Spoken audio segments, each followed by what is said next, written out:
Bueno, y arranco.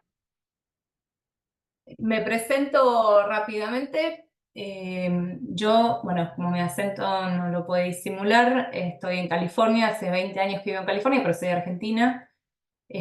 Soy licenciada en Sociología, estoy certificada en Design Thinking con IDEO, en System Thinking con IDEO, en Future Thinking con el Copenhagen Institute en Dinamarca, Employee Experience en España con ISO, y también obviamente tengo la certificación de ProSite en gestión de cambio. Mi carrera empezó en el mundo corporativo, ya desde hace más de 15 años estoy trabajando en consultoría, tengo mi propia consultora muy orientada a todo lo que tiene que ver con transformación y foco especialmente en lo que es transformación cultural, employee experience y desarrollo de talento. Eh, Estamos presentes a nivel global, tenemos proyectos en todo tipo diferentes de industrias, la verdad, diferentes tamaños de empresa, diferentes regiones, diferentes culturas. Así que ya llevamos mucho tiempo trabajando con organizaciones. Cada proyecto, cada organización es un mundo distinto, así que hemos juntado muchas experiencias a nivel global, que por supuesto en el transcurso del webinar lo que vamos a hacer también es compartirles parte de esas experiencias. Eso se lo contamos porque es importante saber lo que van a escuchar hoy, de dónde sale, ¿no? ¿Por qué estamos diciendo lo que estamos diciendo? Y por qué les compartimos las herramientas, los modelos, los conceptos, ¿sí? Que les vamos a compartir. Básicamente, como les decía recién, damos tres tipos de servicios, que es transformación organizacional. Ahí, si bien tenemos una mirada muy integral de las transformaciones, ya sea digital, agilidad, innovación, centralidad en el cliente, depende hacia dónde vaya la transformación, por supuesto, desarrollamos estrategias y planes integrales, sí usamos transversalmente nuestra metodología de gestión de cambio, que es muy robusta, con un enfoque un poquito disruptivo en términos de lo que es ProSci, que es lo más conocido en Change Management, y es algo de lo que les vamos a estar compartiendo durante el resto del webinar. Entonces, si les parece, entramos ya en todo lo que tiene que ver con el tema que vamos a conversar hoy, que es esto de inteligencia artificial o inteligencia cultural, ¿cuál viene primero? Un poco es ver si podemos contestar esta pregunta cuando nos vamos hoy después de esta hora que vamos a estar conversando. La agenda que tenemos es, primero vamos a tratar de alinearnos un poquito, ¿sí? En cuáles son los desafíos que estamos teniendo hoy frente a todo este arsenal de nuevas tecnologías y toda esta disrupción que se generó, especialmente a partir de la liberación de ChatGPT, pero que se venía gestando ya desde hace varios años con la oferta, ¿no? De todas estas diferentes tipos de tecnologías que tenemos a disposición. Vamos a tratar de descubrir, cuando hablamos de cultura, de qué estamos hablando, ¿sí? ¿Qué cosa es la cultura? Porque todos hablamos de cultura, pero es eso enorme que está ahí, justamente por no tenerlo claro, por no desarticular qué es la cultura, muchas veces nos cuesta abordarla y ni hablar transformarla, ¿sí? Así que vamos a poner un poquito en blanco y negro de qué hablamos cuando hablamos de cultura. ¿Cuáles son las claves para el cambio cultural? ¿Sí? Cuando cuesta, cuando hay inhibidores, ¿sí? ¿Por qué cuesta? Y después de eso, obviamente, vamos a hacer una especie de creative challenge, ¿sí? De cómo podemos rápidamente, para darnos cuenta de que todo lo que les compartimos es totalmente accionable, cómo podemos hacer un ejercicio de bajar a tierra y implementar algunos de los conceptos que estamos viendo. Y después les vamos a dejar, sí, el link a un assessment de madurez sobre la transformación digital para que ustedes puedan, al momento en que lo van recorriendo, tratar de discernir cuáles son, digamos, esos factores que dentro de la organización de ustedes pueden estar trabajando como facilitadores o como inhibidores para una transformación cultural o para la adopción de nuevas tecnologías, ¿sí? Entonces, ¿vamos a hablar de tecnología? Sí, pero no va a ser el centro, porque en realidad lo que vamos a ver es que antes de la tecnología viene otra cosa, ¿sí? Si tienen preguntas, interrumpan, levanten la mano en el medio eh, de lo que estoy contando, no tengo problema en que lo hagamos una conversación, ¿sí? Bien, empecemos. Hace un par de semanas leí este artículo, ¿sí? Lo que dice el artículo básicamente es, lo que está contando el artículo, es que Todos conocemos lo que es ChatGPT, ¿no? Todos los que estamos acá sabemos de qué estamos hablando, si no, levantamos la mano y lo aclaramos. Leí este artículo que dice que OpenAI, que es quienes, digamos, desarrollaron ChatGPT, está en un riesgo muy grande de irse a bancarrota en los próximos 12 meses, ¿sí? Porque no están consiguiendo cubrir ni siquiera los gastos que tienen. Es más, están una pérdida proyectada para los próximos 12 meses de 5 billones de dólares. Ellos tienen proyectado gastar 7,5 billones, ¿sí? De los cuales solo están recaudando en lo que tienen ahora como modelo de negocio, con lo que están recaudando de los usuarios, que como yo, por ejemplo, pago todos los meses para usar ChatGPT, 2,5 billones. ¿Sí? Tienen un déficit, por decirlo de alguna manera, de 5 billones y está proyectado que en un año se van a bancarrota si no logran cubrir esa diferencia. Ahora, yo me quedé pensando, porque analizando lo que decía el artículo en un momento dice algo muy interesante. El artículo lo que dice es, en realidad, lo que pasa es que el modelo de negocio de ChatGPT no estaba pensado para los usuarios que tiene actuales. ¿Qué quiere decir? ChatGPT no desarrolló e invirtió toda la tecnología que tiene para los usuarios como nosotros, como yo, por ejemplo, que lo que hacemos es pagar $20 mensuales y lo usamos para algunas, digamos, tareas que nos facilitan, por supuesto, nos aumentan la productividad más, pero por decirlo de alguna manera, más doméstica, ¿sí? ChatGPT está desarrollado pensando en la adopción a gran escala de sistemas completos que adopten esta tecnología, por ejemplo, los gobiernos, por ejemplo, los sistemas de salud, ¿sí? Y ahí automáticamente lo asocié al tema que nos compete hoy. ¿Por qué? Porque esa demora, ¿sí? En la adopción de estas nuevas tecnologías no tiene que ver con la tecnología, ¿sí? ¿Cuántas de ustedes, de los que estamos acá hoy, lideran o atraviesan algún grado de transformación digital en sus organizaciones? ¿Qué quiere decir esto? ¿Qué queremos decir con transformación digital? Hacemos las cosas de una manera y de repente tenemos que empezar a hacerlas de otra, incorporando tecnología en nuestros comportamientos, en la manera en la que trabajamos todos los días.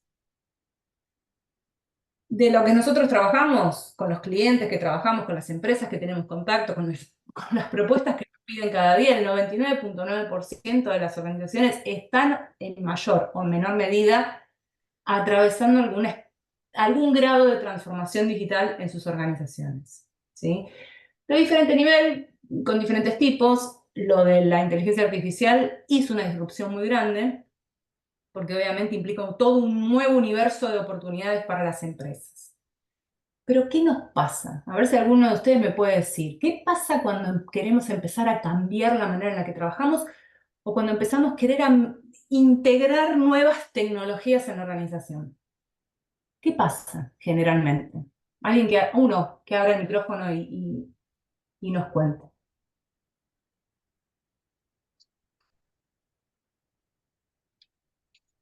Natalie o María, acá leo Milton, Male.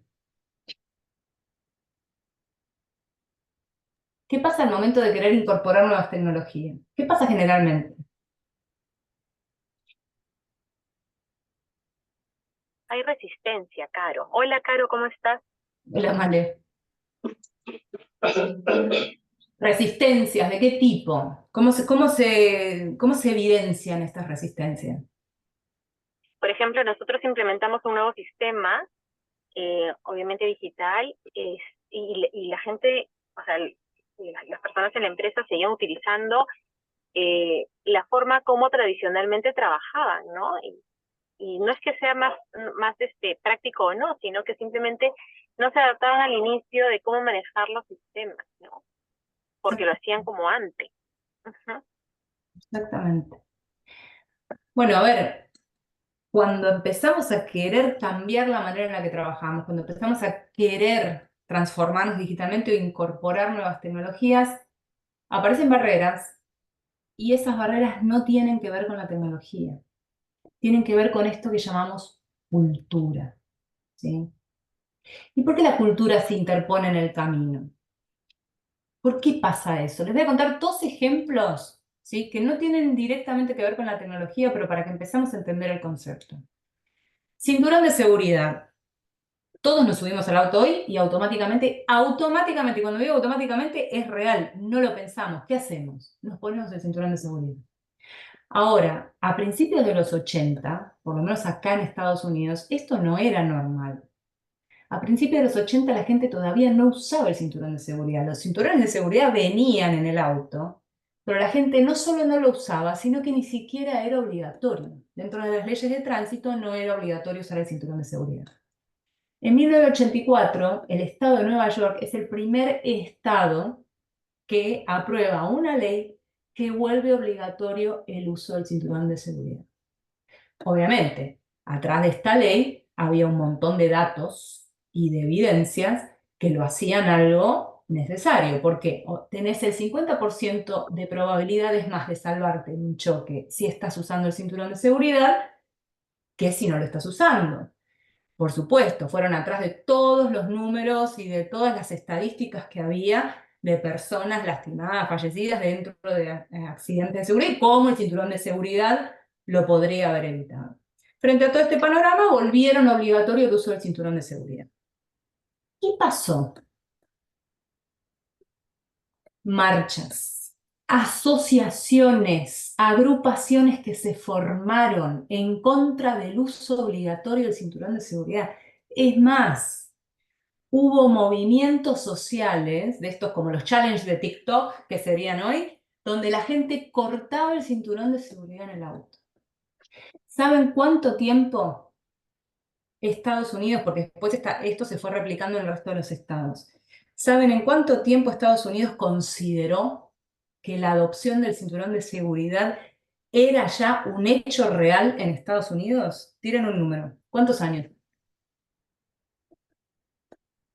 ¿Quién se anima?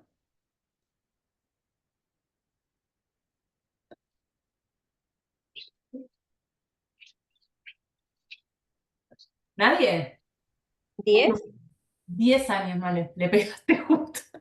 En 1994 el gobierno de Estados Unidos declaró que la adopción del cinturón de seguridad estaba realmente instalada y era realmente un hecho en Estados Unidos. 10 años, ¿sí?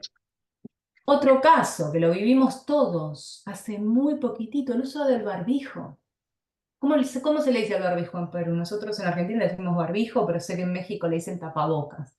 Nosotros sabemos de lo Mascarilla. mascarilla. Bueno, estamos hablando de eso, ¿sí? ¿Qué pasó al principio de la pandemia? Obviamente, ¿sí? Cientos de personas, ¿sí? Miles de personas. En algunos lugares es obligatorio, en otros era sugerencia, pero ¿qué reacción no hubo en general? Y vos decías, bueno, pero a ver, a mí no me importa si el gobierno me lo está obligando o no. El tema es que no me quiero agarrar COVID, ¿sí? Y así todo, cuando sonaba lógico, cuando sonaba obvio que uno tenía que usar el barbijo para protegerse, bastaba que sea obligatorio. ¿Para qué? Para generar todo tipo de reacciones negativas en la gente.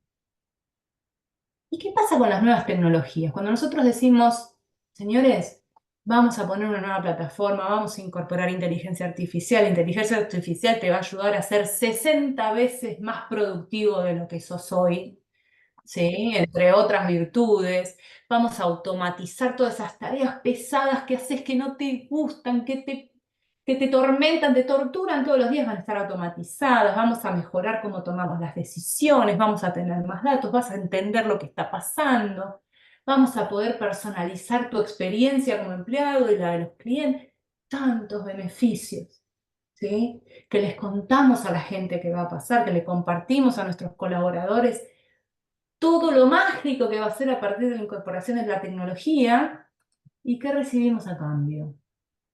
Explícita o implícitamente, porque a veces las resistencias no son explícitas, pero ¿qué recibimos a cambio? No, no quiero. ¿Sí?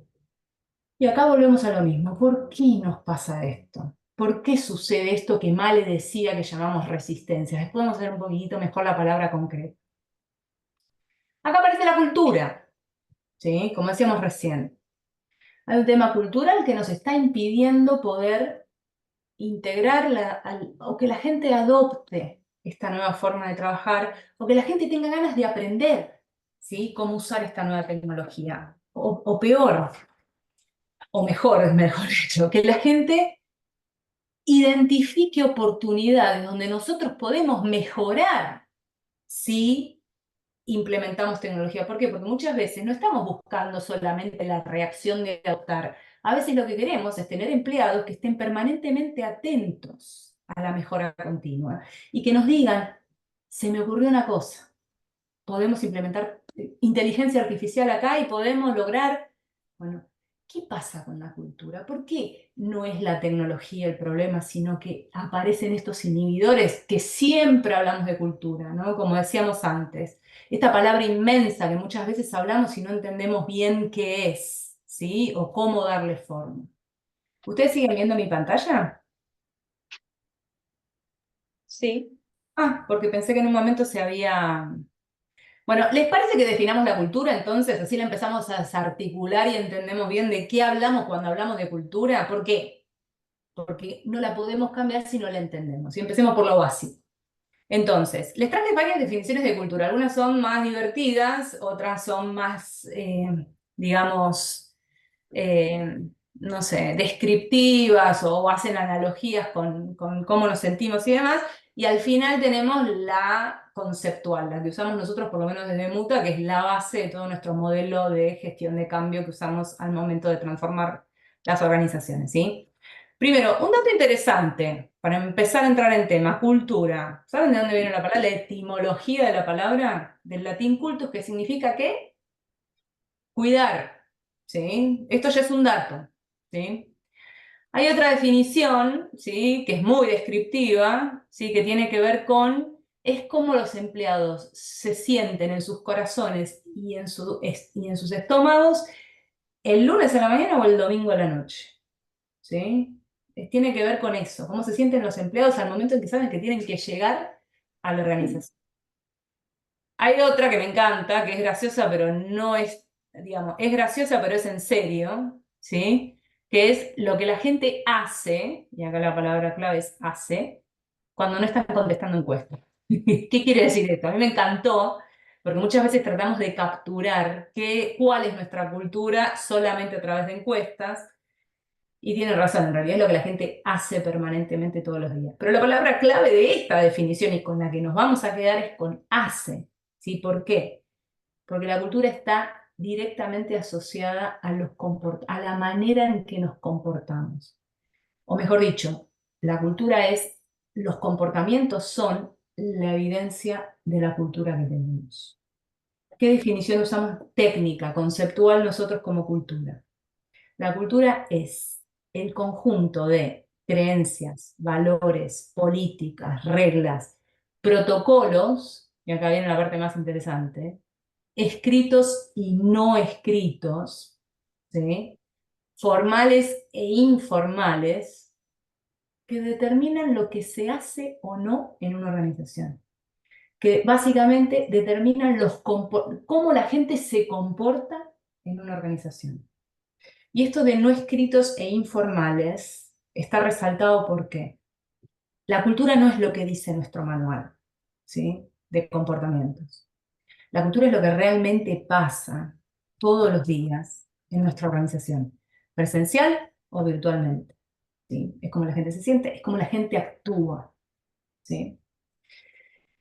Entendiendo esto, nos queda claro entonces que la cultura no es la suma de esos comportamientos, ¿sí? La cultura es cómo se engranan, cómo se relacionan todos esos comportamientos, y la cultura es el producto de todas esas interacciones, del engranaje de todas esas interacciones, ¿sí?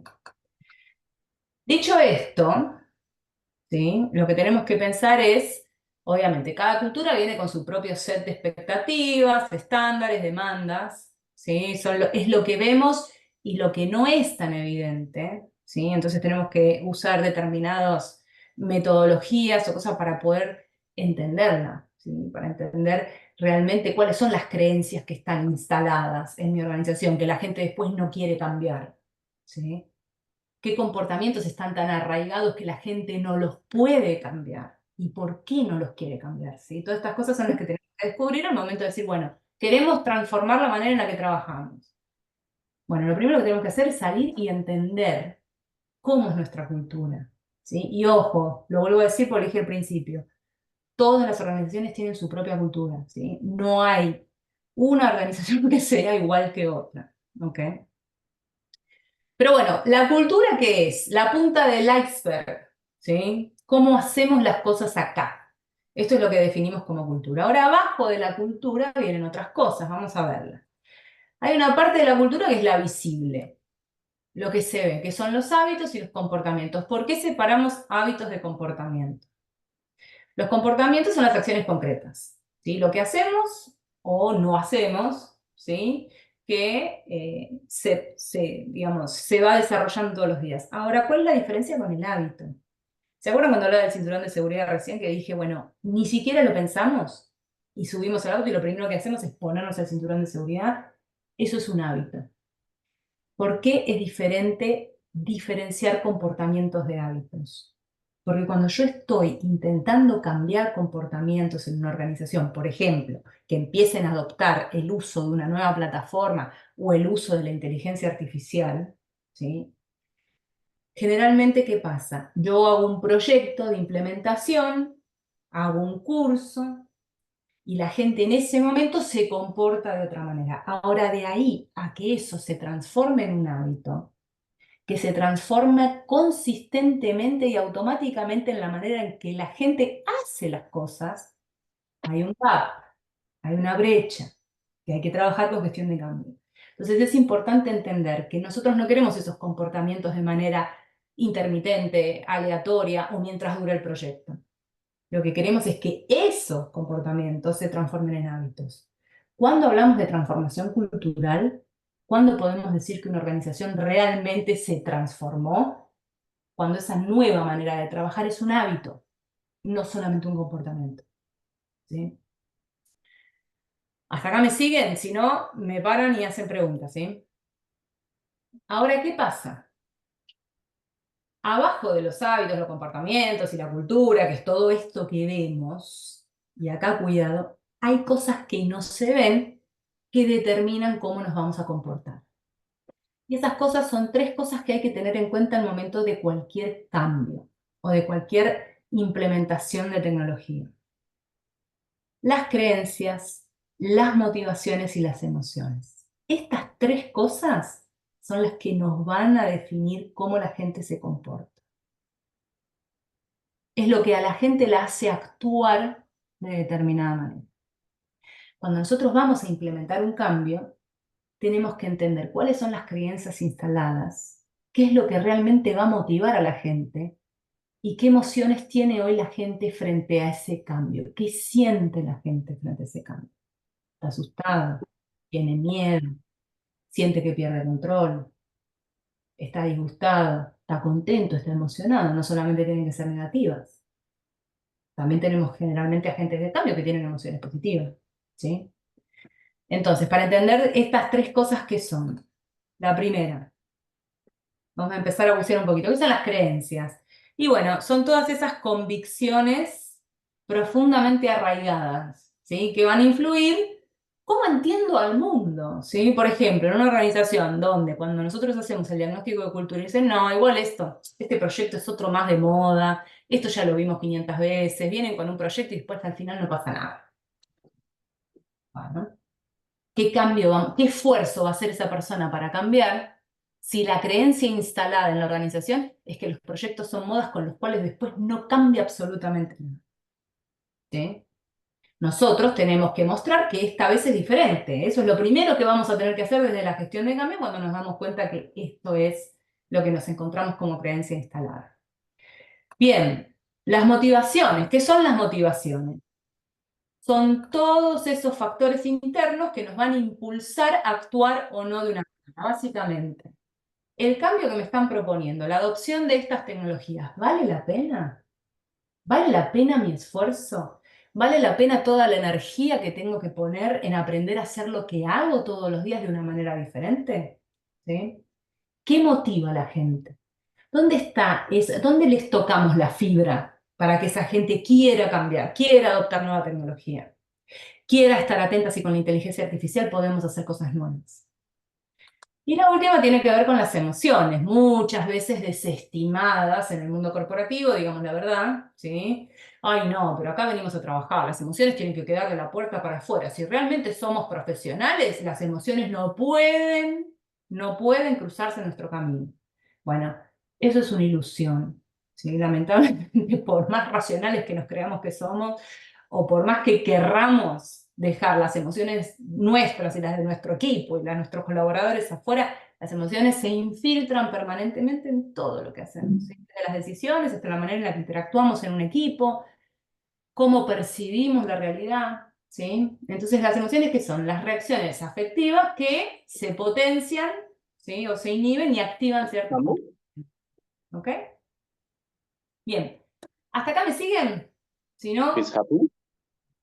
voy a callar a Milton, te voy a poner en mute, Milton, porque se escuchó un poquitito de ruido ahí.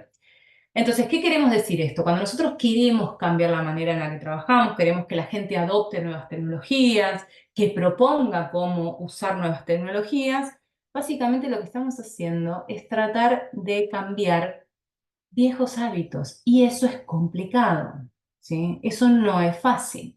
El principal enemigo para formar nuevos hábitos, ¿cuáles son? Los viejos hábitos, ¿sí? Entonces, la pregunta que nos tenemos que hacer, más allá de la tecnología que la vimos, es fabulosa, ¿sí? Es una nave, nos va a solucionar todos los problemas que tenemos, es ¿cómo hacemos para crear una nueva cultura? Que trabaje la gente de otra manera. ¿Cómo hacemos para que la gente quiera cambiar, abrace el cambio? ¿Y cómo hacemos para que la gente adopte nuevas ideas y nuevos comportamientos? ¿Sí? Y esto no tiene que ver con la tecnología, eso tiene que ver con la cultura, esto tiene que ver con las personas. El 99,9% de las implementaciones o las transformaciones digitales que nosotros o nos llaman porque está todo prendido fuego o nos cuentan que fracasaron tienen que ver porque los factores culturales y humanos no se abordaron de la manera en que se tenían que abordar.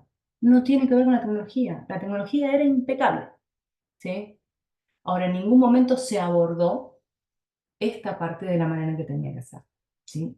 Entonces, bueno, la pregunta que nos hicimos al principio, inteligencia cultural en la organización, ¿sí? ¿Viene primero la inteligencia artificial o la inteligencia cultural? ¿Sí? ¿Cómo hacemos una adopción tecnológica estratégica teniendo en cuenta la cultura que tengo hoy dentro de mi organización? ¿Y cómo vamos a hacer vivir la experiencia de ese cambio a las personas? ¿Sí? Entonces, obviamente, esto podría ser un workshop, una certificación, ¿sí? En nuestro modelo de gestión de cambio, pero trajimos claves, ¿sí? Para que ustedes puedan más o menos tener de dónde agarrarse como para empezar a pensar en su transformación digital desde otro lugar, ¿sí? Dos cosas importantes. Una, romper con la ley de atracción. Y la segunda, cómo desarrollamos lo que se llama el coeficiente emocional dentro de una organización, ¿sí? No el intelectual, el emocional, que es el que más cuesta, porque la verdad que académicamente nadie nos prepara para esto, ¿sí? Nosotros después llegamos a puestos de liderazgo o a gerencias o a trabajar en equipos, pero en nuestra formación académica nadie nos enseña toda esta parte más del coeficiente emocional, ¿sí? Entonces, vamos con el primero, ¿sí? ¿Cómo rompemos esto que llamamos la ley de atracción? ¿Qué quiere decir la ley de atracción? Lo que quiere decir es esta creencia muy instalada en la gente que hace muchas veces gestión de cambio, que la mejor manera de convencer al otro de que acepte el cambio o de que quiera cambiar es seguir haciendo o relucir la plataforma digital o mostrar todos los beneficios que va a tener en la productividad, en la información, en la toma. Que uno dice, ¿cómo puede ser que es obvio que va a ser mejor trabajar así? ¿Cómo puede ser que no quieran? ¿Sí? Bueno, ¿qué pasa?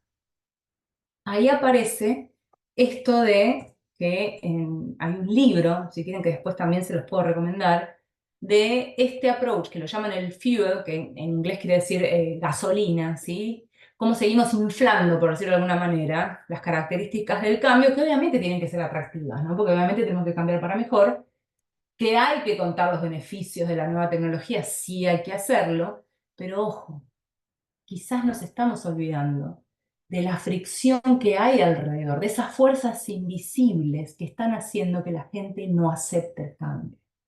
Por ejemplo, les voy a contar un ejemplo concreto. Ahí había una casa de muebles en New York que se llama The Beach House. ¿Qué le pasó a esta empresa?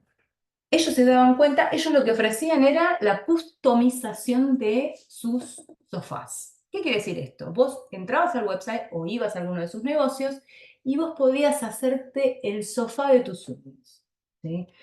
Podías elegir la forma, la tela, los colores, las patas, el tamaño, todo como vos quisieras. Y ellos se dieron cuenta que había gente que invertía horas, literalmente horas, en diseñar el sofá de sus sueños y que al momento de hacer clic para concretar la compra, abandonaba. Era un misterio. Entonces decía, ¿cómo puede ser una persona que se invirtió horas en esto no concrete? Por supuesto que pensaron, y es el precio, es la calidad, es que no es intuitiva la plataforma. Pensaron en un montón de cosas que tenían que ver con el producto, ¿sí? Y cuando fueron a investigar qué pasaba, ¿saben cuál era el inhibidor para que esa gente haga clic y termine comprando el sofá de sus sueños? El sofá que tenían en la casa. ¿Por qué? El público que les compraba a ellos vivía en New York. La mayoría vivían en departamentos, la mayoría vivían en alto.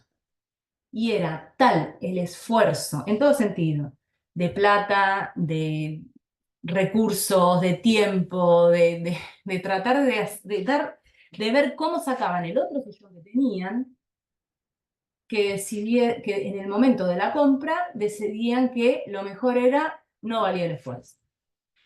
¿Qué hizo The Beach House? Lo que hizo fue remover la fricción. Empezaron y sumaron a su equipo, a su servicio, el delivery, al momento del delivery, ellos se llevaban el sillón que tenían en la casa, el sofá que tenían en la casa. Y así lo que hicieron fue destrabar absolutamente el inhibidor que había y las ventas se fueron para arriba, ¿sí? ¿Cómo solucionaron el problema? ¿Cómo hicieron que la gente cambie o haga clic para concretar la venta? Removiendo la fricción. No era el producto de ellos. El producto de ellos estaba perfecto, le gustaba a todo el mundo. No era la calidad, no era el precio siquiera. Era la fricción que había para que la gente concrete la compra. ¿Se entiende el concepto? Cuando nosotros vamos a hablar de un cambio en una organización o cuando le vamos a decir a la gente, necesitamos adoptar nueva tecnología, necesitamos cambiar, hay 4 tipos de fricciones que se pueden presentar. Una se llama inercia, otra se llama esfuerzo, otra se llaman emociones y otra se llama, que yo sabía que existía en inglés, pero la busqué en español y aprendí una palabra nueva, en español se llama reactancia. Vamos a descubrir cada una, ¿sí? Rápidamente. ¿Qué es la inercia? No sé quién de ustedes vio Breaking Bad, para mí es una de mis series favoritas de siempre, ¿sí? Hay una escena de cuando ya Walter White llevaba un tiempo en el negocio ilegal, ¿sí? Y venía cocinando drogas y demás. Ya eran exitosos, ya habían juntado millones y ellos seguían cocinando, ¿sí? En esta RV vetusta que tenían y demás.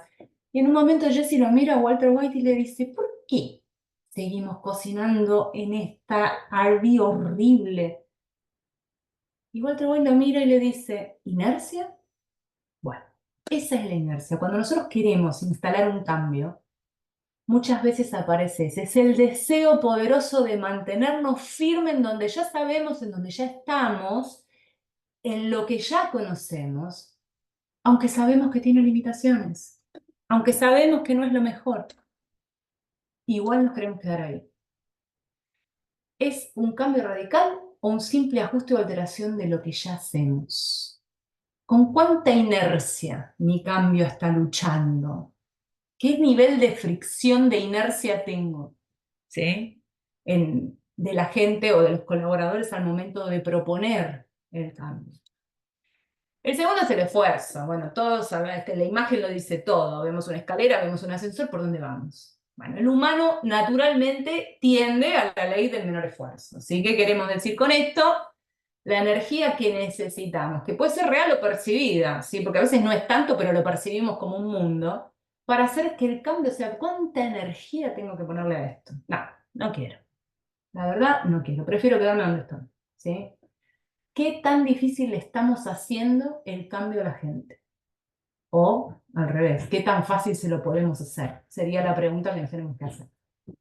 Bien, emociones. Ya dijimos algo de las emociones cuando estuvimos tratando de desarticular qué es la cultura, pero obviamente las emociones nos determinan cómo entendemos o cómo interpretamos lo que está sucediendo a nuestro alrededor.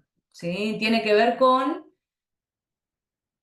que cualquier emoción negativa que genere el cambio propuesto, obviamente eso provoca, lo que me le decía antes, las famosas resistencias, ¿sí? ¿Se siente amenazada la gente con esto? ¿Qué emoción hay? ¿Hay miedo? Uy, voy a perder mi trabajo, esto me va a reemplazar, ¿sí? La nueva tecnología va a hacer que yo me quede sin tareas, me voy a volver irrelevante, ¿sí?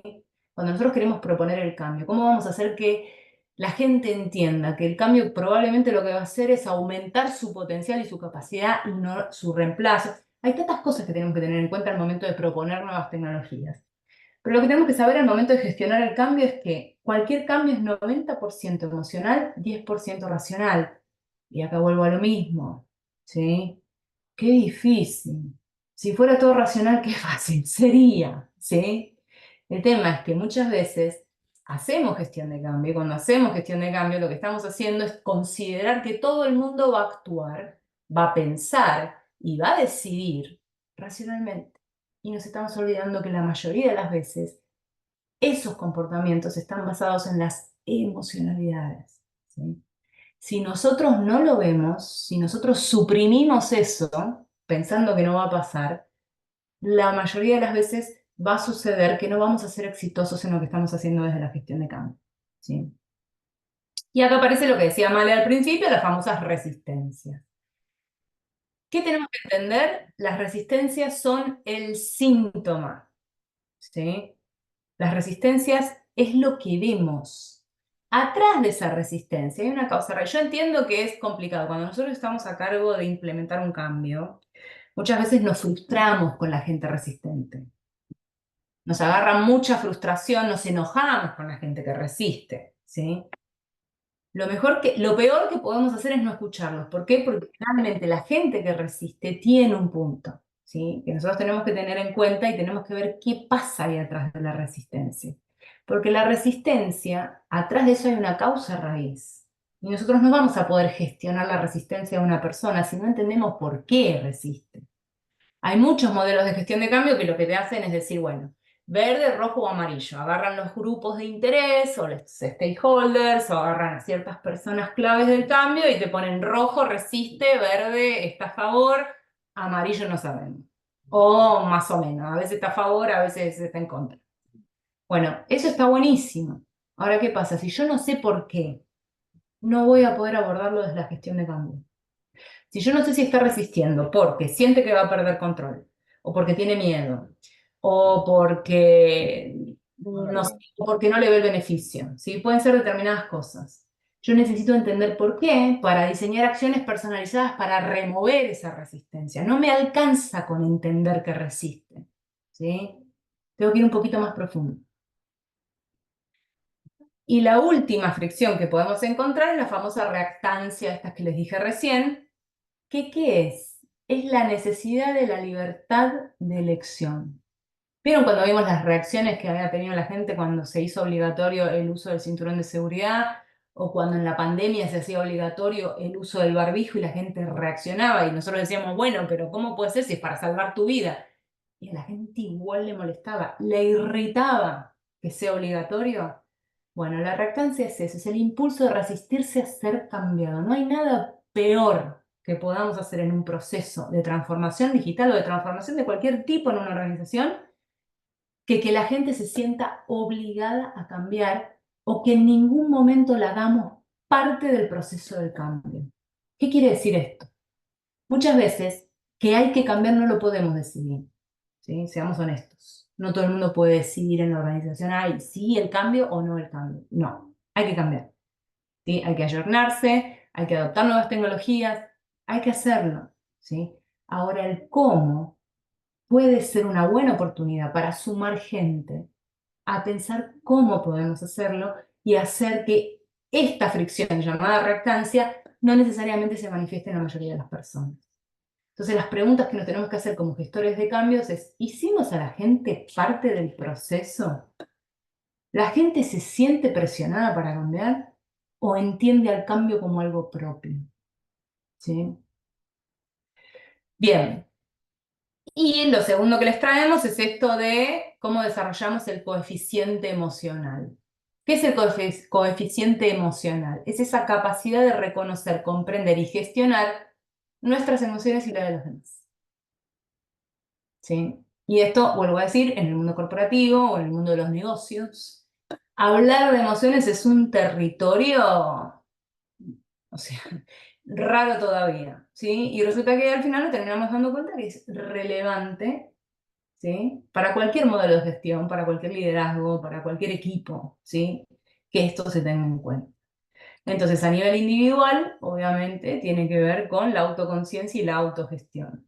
Esto se trabaja muchísimo ahora con los líderes, cada vez más, ¿sí? Cómo los líderes tienen esa capacidad de reconocer y entender sus propias emociones, ¿sí? Y cómo esto afecta los comportamientos y los pensamientos hacia los demás. Y obviamente la autogestión, que es la capacidad de controlar los impulsos y las emociones propias, ¿sí? Y esto después, obviamente, de la mano de la empatía, se traslada a entender a los demás, ¿no? La conciencia social, que es la habilidad para entender las emociones y necesidades de los demás, y la gestión de las relaciones, la capacidad de influir, motivar y desarrollar buenas relaciones interpersonales. Y acá aparece el tema de la empatía. ¿Sí? Esto de, para gestionar el cambio necesitamos ser muy empáticos, entender todo este proceso de transformación digital, todo este proceso de las nuevas tecnologías, qué le está pasando al equipo, qué le está pasando a los colaboradores, desde la realidad de ellos, desde los zapatos de ellos, no desde la nuestra. ¿Sí? Entonces, básicamente, ¿qué les estamos proponiendo? Cuando vamos a gestionar un cambio, ¿sí? ¿Cómo hacemos que ese cambio sea o se sienta propio? ¿Sí? ¿Cómo hacemos que la gente se sienta parte del proceso de la adopción de las nuevas tecnologías? ¿Sí? Que vuelque ideas acerca de cómo se pueden usar las nuevas tecnologías. Atractivo, o sea, tiene que ser mejor que lo que tenemos, obviamente. Fácil, ¿cómo se lo hacemos lo más fácil posible? ¿Sí? ¿Cómo hacemos el cambio lo más smooth, como se dice en inglés, posible para los demás? ¿Sí? Y obviamente que valga la pena. Y acá apelamos a un recurso clave de la gestión de cambio que tiene que ver con que el esfuerzo de cambiar sea reconocido. ¿Sí? Que los nuevos comportamientos sean reforzados de manera clara y precisa, que valga la pena cambiar. ¿Sí? Entonces, para ser gestor de cambio hay que ser muy creativo, ¿sí? Siempre decimos que la gestión de cambio tiene que ver con comunicar y con capacitar, con dar entrenamientos. No es eso, es mucho más que eso. Nosotros en el modelo de gestión de cambio que usamos tenemos un montón de recursos que siempre volcamos en los proyectos. Estos son ejemplos, adentro de cada una de estas cajitas hay un montón de diferentes cosas que podemos hacer. ¿Sí? Los nudgets son estas, nudge en inglés quiere decir como un sacudón, ¿sí? Eh, hay una práctica en la metodología Lean de mejora de procesos que se llama Pokayoke, que tiene que ver con esto de cómo haces que para que una persona cambie la manera en la que trabaja, reciba estímulos que le hagan acordar al momento del cambio que tiene que hacer las cosas diferentes. Qué sé yo, llevado al tema de los sistemas, puede ser una ventanita que se abre y te diga no sigas por acá, acordate que tenés que hacer lo otro. Si tocas este botón, explota ese tipo de cosas, ¿sí?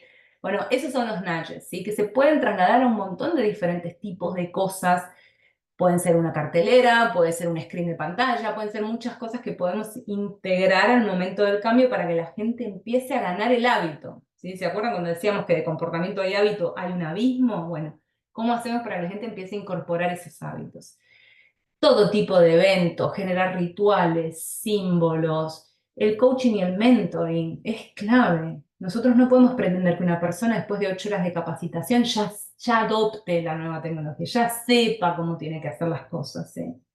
De ahí a la práctica, a la incorporación del hábito, hay una curva de aprendizaje. ¿Cómo vamos a acompañar a la gente en ese proceso? ¿Qué recursos le vamos a dar?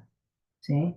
Para que se anime a probar, para que se anime a hacerlo distinto, para que practique y gane conocimiento. Las interacciones, los juegos.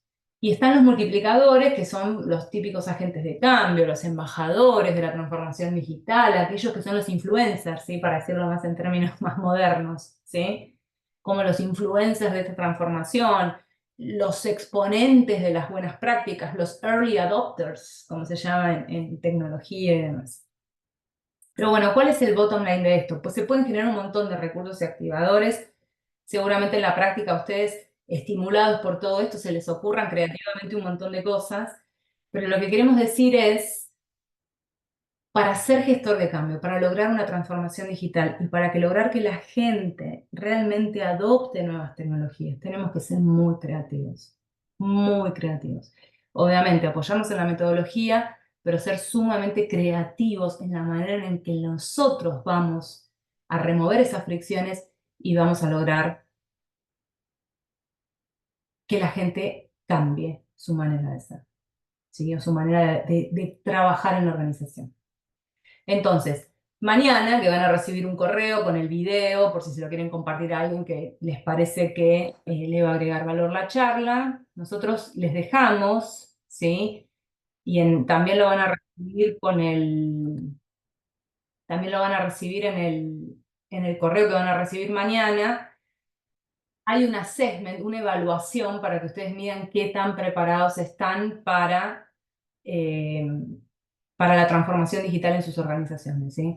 Está bueno porque ustedes van a contestar diferentes preguntas, cada diferente pregunta tiene una mirada muy integral de todo lo que se necesita que pase para que haya adopción de tecnología y ustedes ahí van a poder, digamos, encontrar en qué aspectos dentro de esa organización, por supuesto, siempre hay aspectos en donde estamos más fuertes, en donde tenemos ciertas, digamos, que podemos usar de palanca, ¿sí? Para empujar la transformación o la adopción de tecnología y va a haber cosas en las que nos vamos a dar cuenta que estamos muy flojos, que es quizás donde tenemos que empezar a poner los recursos, la atención, la estrategia para poder empezar a mover las cosas, ¿sí? Así que bueno, hasta acá llegamos. Yo los invito a conectarnos no solo conmigo en LinkedIn para quedar conectados, sino también obviamente a que sigan a Muta. En LinkedIn siempre estamos posteando cosas nuevas, hay descargables, hay ebooks, hay assessments, hay cosas que vamos sumando a medida que vamos desarrollando más metodología, la parte de toda la que ya tenemos. Es una buena fuente de recursos. Y nada, y obviamente mañana van a recibir el video, ¿sí? Y van a poder profundizar con la evaluación y el assessment que les estamos compartiendo. Pero bueno, nos quedan 5 minutitos, no sé si alguno tiene alguna pregunta que quisiera hacerme.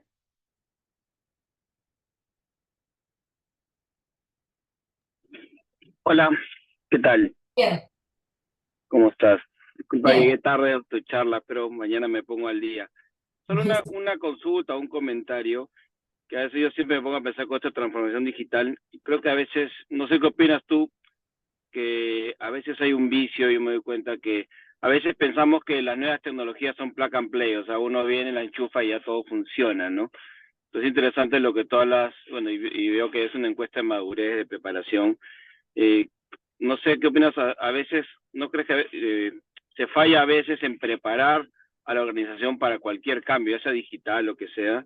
A veces pienso que hay que profundizar más en ese tema de preparar a la gente, porque mi experiencia siempre cuando tú, por ejemplo, haces un cambio de sistema, RP, y la gente no está preparada, es como a veces los sistemas o cosas que catalizadores como tecnologías se vuelven una licuadora que metes basura y termina siendo peor las cosas muchas veces, ¿no? Y esto es parte de lo que tú decías, hay mucha resistencia a veces porque me parecía dos cosas que tú decías, la empatía con la gente, a ver, y la empatía implica saber el estatus en que está la gente, y la otra es, ¿cómo se llama?, el involucrar a la gente en el proceso, porque ahí te das cuenta realmente si es el momento, ¿no? A mí me pasó a implementar cosas y y a veces después me doy cuenta que no era el momento y a veces hay que preparar y buscar ese timing Exactamente. correcto para lanzar las cosas, ¿no? Es que el momento lo tenés que crear vos. No es Ujú, no es enchufar y play como dijiste, es exactamente eso. Lo que pasa es que ¿sabés cuál es, Javier, el problema? La mayoría de las veces hay una subestimación absoluta de la necesidad de hacer gestión de cambio y de preparar a la gente para esto. Y ahí está el ujú, problema. La mayoría de las propuestas que nosotros preparamos para acompañar en transformaciones digitales es cuando todo está prendido fuego. Muy pocas propuestas o muy pocas convocatorias de empresas tenemos nosotros que se sientan y nos dicen, queremos hacer esto, ¿nos ayudan a preparar todo para poder hacerlo? Muy poquitas, porque todavía hay una subestimación muy fuerte de que la parte humana o cultural te puede frenar absolutamente todo. Y la gente sigue creyendo que lo van a hacer igual, porque yo le desenchufo al otro, le meto esto, no les va a quedar otra. No, hay un costo enorme atrás de eso. Hay un costo humano, hay un costo económico, hay un costo de productividad, hay un costo de eficiencia, hay un costo de todo de hacerlo así. Lo que pasa es que hay que trabajar mucho en la creación de conciencia de la importancia que tiene todo esto, que es una parte muy difícil de la gestión de cambio, que es la primera parte por donde hay que empezar. ¿Sí? Y bueno, y después hay otra cosa que dijiste que es muy técnica, que también pasa mucho, de querer hacer implementación o digitalización de procesos que están llenos de desperdicios. Entonces, ¿qué terminas teniendo después? Un proceso absolutamente ineficiente, pero digitalizado, ¿sí?